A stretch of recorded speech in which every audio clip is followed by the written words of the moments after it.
मंदिर के दर्शन हुआ और अच्छा लगा। अभी हम लोग मंदिर के पीछे साइड में हैं और बहुत अच्छा लग रहा है। ये हमारे भक्त हैं राम, सेल्फी में बिजी हैं। ये यहाँ के मंदिर के बैक साइड है, ये पीछे क्या है, बहुत अच्छा है मंदिर का लुक। लोग अबू धाबी में हैं। और मोरिया जी आइए आइए, आपका भी लाइव में जुड़िए। ये हमारे राम जी हैं, राम भक्त हैं। और ये हमारे राजा बाबू, पंडित जी कुछ भी बोलते हैं, कुछ भी नहीं। ये लक्ष्मण जी है, अजय भाई, हमारे राकेश भाई। तो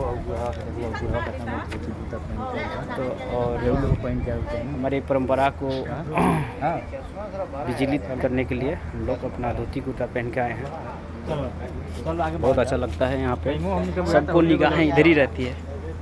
बहुत लोग आए हुए हैं, अगर हम लोग को ही सब लोग देखते हैं तो बहुत अच्छा लगता है। अपना संस्कृति में हम लोग आए हुए हैं और